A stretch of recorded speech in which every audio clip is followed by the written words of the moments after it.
नमस्कार दोस्तों, welcome to market. क्या लगता है आज के इस वीडियो में हम डिस्कस करेंगे निफ्टी और बैंक निफ्टी का ईओडी सेटअप क्या है और साथ में डिस्कस करेंगे इंट्राडे में कौन से लेवल के ऊपर बुलिश और किस लेवल के नीचे बेरिश देखना चाहिए। और हाँ, आज हम डिस्कस करने वाले हैं ब्रेथ एनालिसिस पे भी बात करेंगे और साथ में ऑल एसेट क्लास का चार्ट देखेंगे और बजिंग सेक्टर कौन सा है, उसके साथ साथ उस बजिंग सेक्टर का स्टॉक कौन सा है, ये सब पे डिटेल में थोड़ा हम डिस्कशन करने वाले।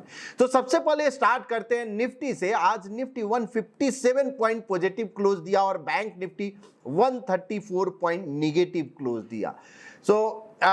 अगर ये 157 पॉइंट जो पॉजिटिव क्लोज दिया है, तो क्या इससे ईओडी सेटअप में कुछ चेंजेस हुआ है? तो सबसे पहले हम आज इंट्राडे चार्ट नहीं देखकर ईओडी चार्ट देखेंगे। दोस्तों, अगर आपको याद होगा, ये जो बेरिश 45 डिग्री ट्रेंड लाइन, यानी ये टॉप से हमने प्लॉट किया और ये बॉटम से यहां से प्लॉट किया है बुलिश 45 डिग्री, यानी इस लाइन को जो कि बोलते हैं बेरिश ट्रेंड लाइन और इसको बोलते हैं बुलिश ट्रेंड लाइन, जो ग्रीन लाइन आपको दिख रहा है। जब भी प्राइस अगर बेरिश ट्रेंड लाइन को ब्रेक करता है, it is a sign of bullish, और जब भी अगर प्राइस बुलिश ट्रेंड लाइन को ब्रेक करता है तो it is a sign of bearishness. ठीक है, तो अब यहां पे क्या हुआ है, ये ब्रेक किया है बेरिश 45 डिग्री ट्रेंड। तो जब अगर ब्रेक किया है तो पॉसिबिलिटी क्या है कि यहां से अपसाइड जाए। बिकॉज एक यहां पे एक एग्जांपल के लिए आपको अगर एक और समझाया कि ये एक टॉप था और इस टॉप से 45 डिग्री ट्रेंड लाइन, ये बेरिश 45 डिग्री ट्रेंड लाइन हमने ड्रॉ किया, इसके बाद ब्रेकआउट हुआ था और एक मूव हुआ। अब सी ये मूव हुआ, इसके बाद ये एक ट्रेंड लाइन था यानी टॉप, उसके बाद प्राइस नीचे के तरफ आया और यहां से जब ड्रॉ किया उसके बाद ब्रेकआउट हुआ तो ये मूव हुआ। अब ऐसा नहीं है कि ये जब ब्रेकआउट हुआ है तो ये जो करंट प्रीवियस जो ब्रेकआउट हुआ था उसके बाद जो मूव हुआ ऐसा ही मूव मिले, ऐसा कोई जरूरी नहीं है, हम ऐसा नहीं बोल रहे हैं। लेकिन हाँ, ये जरूर बोल सकते हो कि अब जो टोन है वो बुलिश के तरफ जरूर है, सेटअप जो है वो बुलिश के तरफ हो चुका है। बिकॉज पहले भी सेटअप बुलिश था, बिकॉज मूविंग एवरेज के ऊपर में ट्रेड हो रहा था और डबल टॉप बाई भी था, तो सेटअप तो हो गया था। बट ये एक और आपको कन्विक्शन देता है कि अब बुलिश अपॉर्चुनिटी के साइड देखना चाहिए। कंसोलिडेशन जोन से बाहर हो चुका है।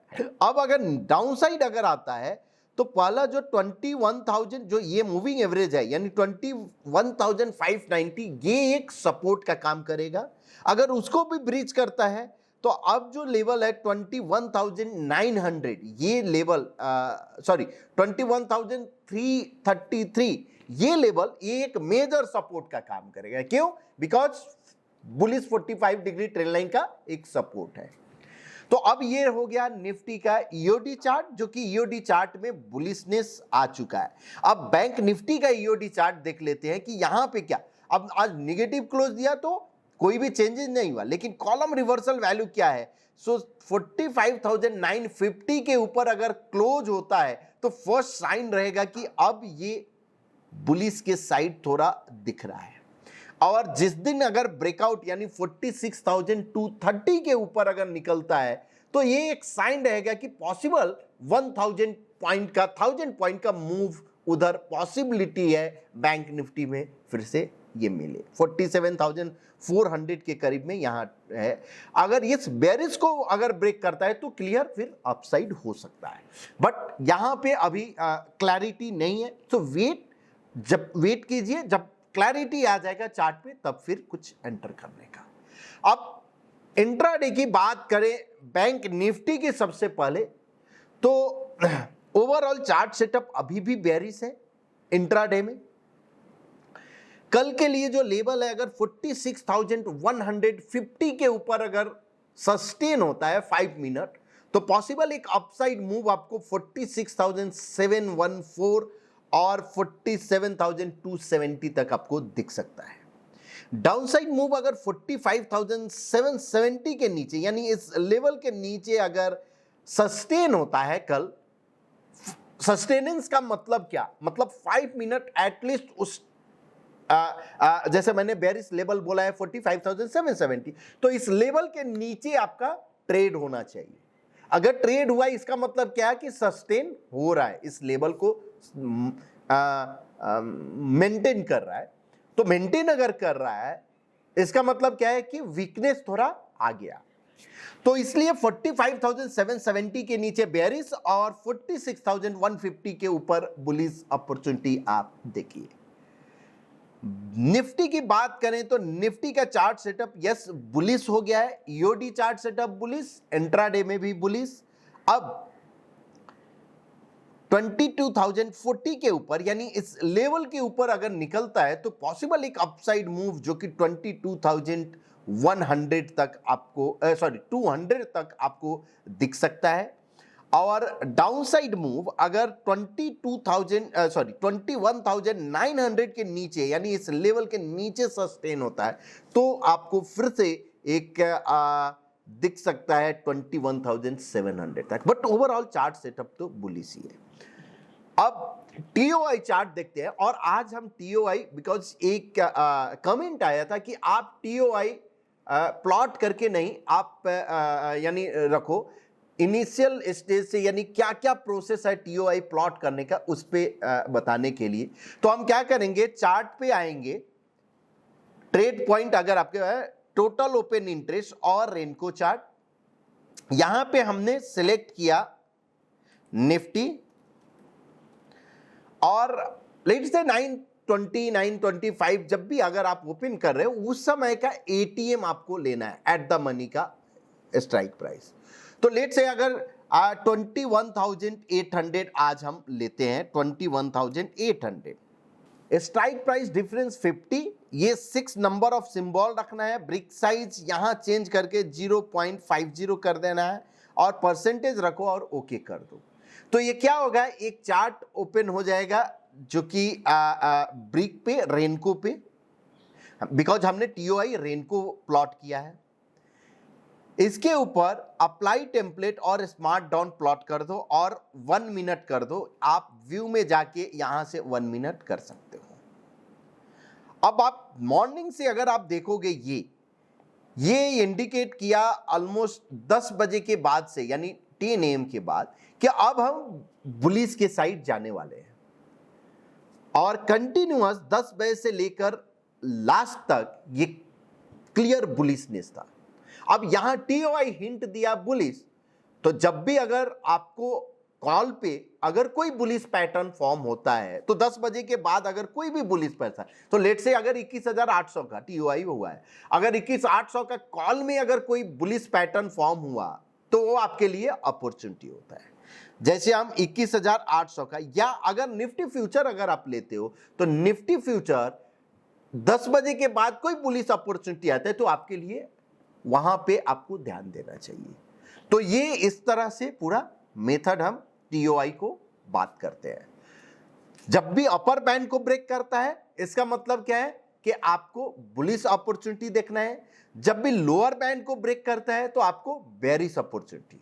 ये जो मिडिल जो क्लाउड आपको दिख रहा है, ये क्लाउड अगर अपर बैंड को ब्रेक किया यानी बुलिशनेस है और क्लाउड के नीचे अगर प्राइस आता है तो आपको एग्जिट हो जाना है लॉन्ग से।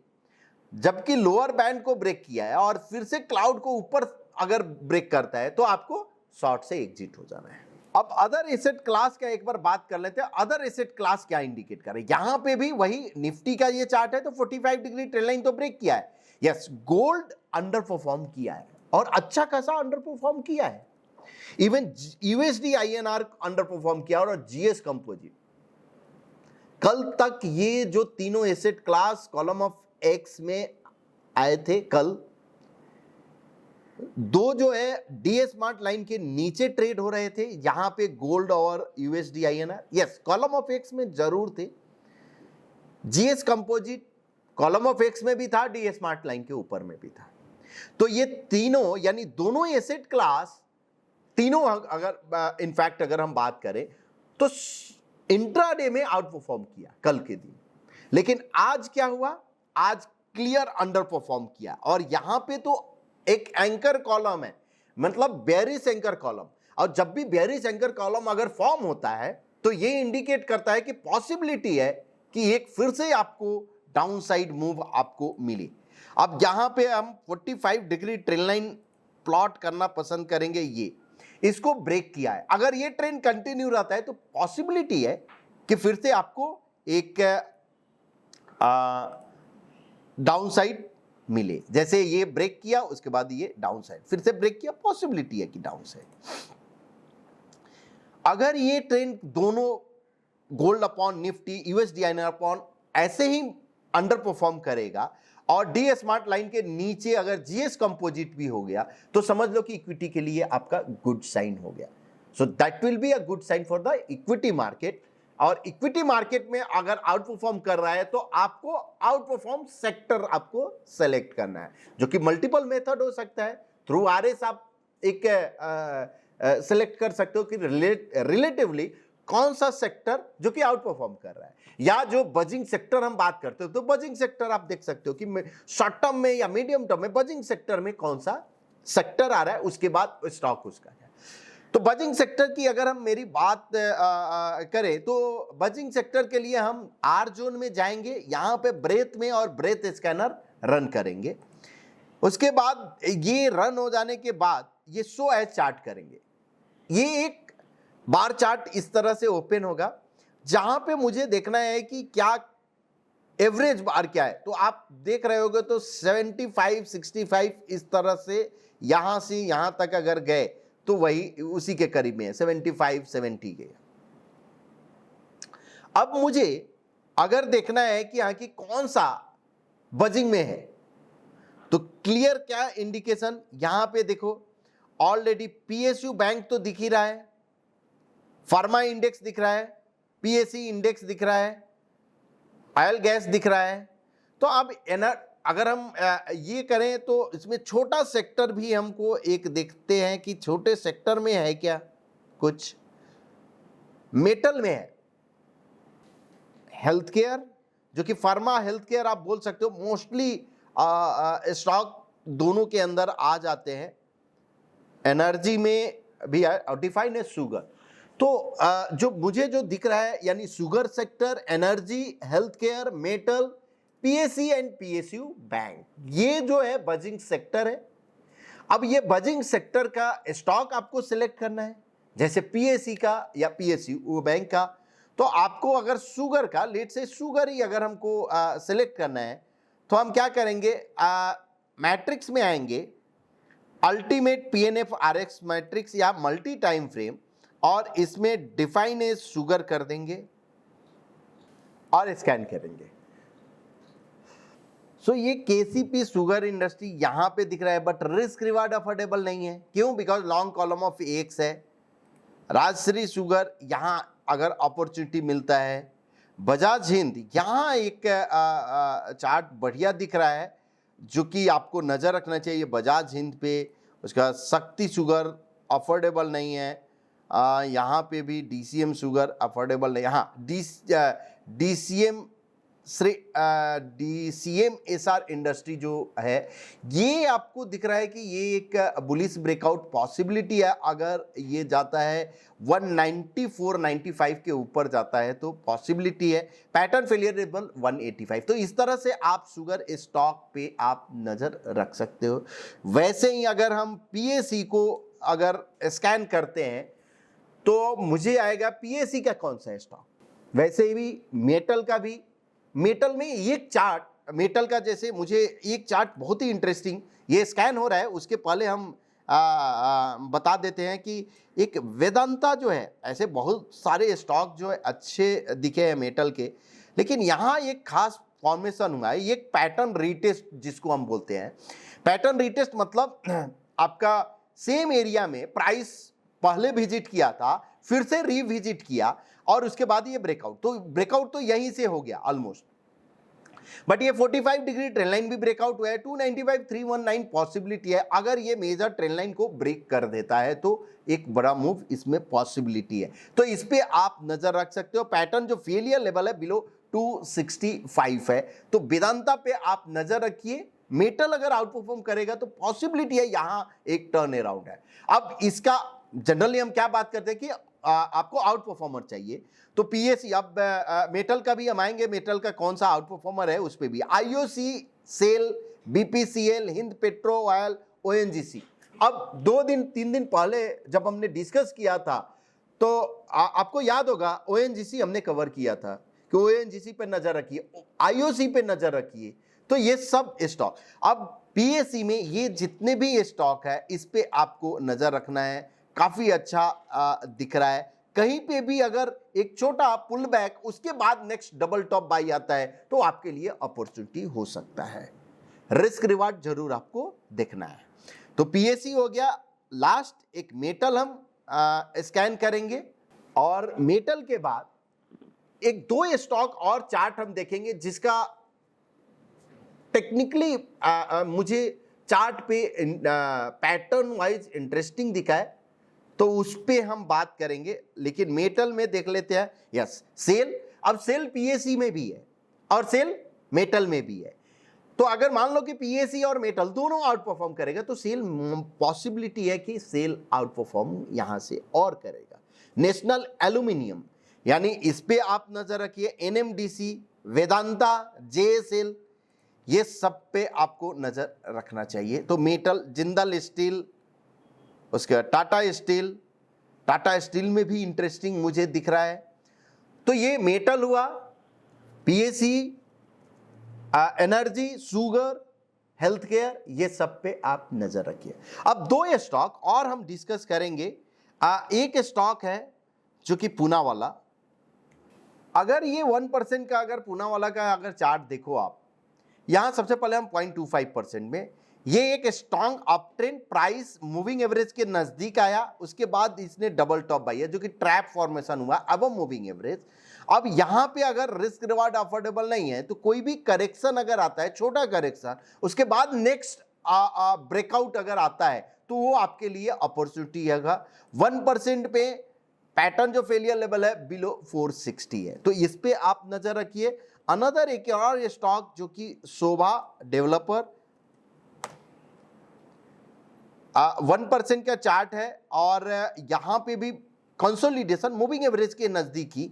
उसके बाद 1% पे जब ब्रेकआउट का लेवल है 1457 यानी 1460 के ऊपर अगर जाता है तो पॉसिबल इसमें एक बड़ा तेजी फिर से आ सकता है। पैटर्न जो फेलियर लेवल है बिलो 1385, तो इस पे आप नजर रखिए। और हाँ, आईटी पे भी नजर रखिए। आईटी में HCL टेक, विप्रो और परसिस्टेंट, ये चार्ट इंटरेस्टिंग है। बिकॉज बहुत सारे चार्ट पे हम आज नहीं कर सकते हैं, बट इस पे नजर रखिए, कल उस पे फिर हम बात करेंगे।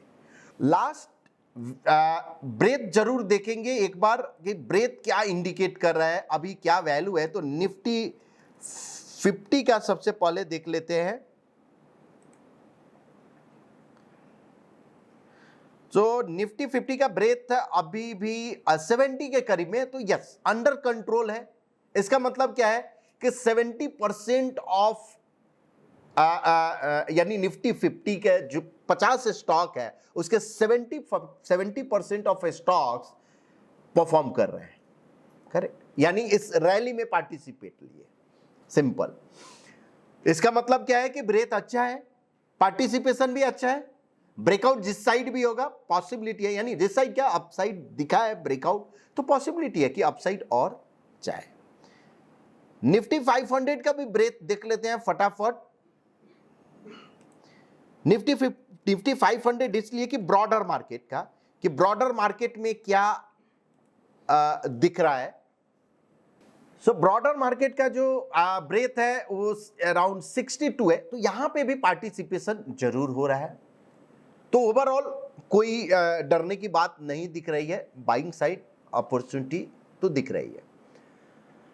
सो होप आपको ये वीडियो पसंद आया होगा। अगर पसंद आया है तो प्लीज अपने दोस्तों के बीच शेयर कीजिए, लाइक कीजिए और हाँ, कमेंट जरूर कीजिए। Thank you so much.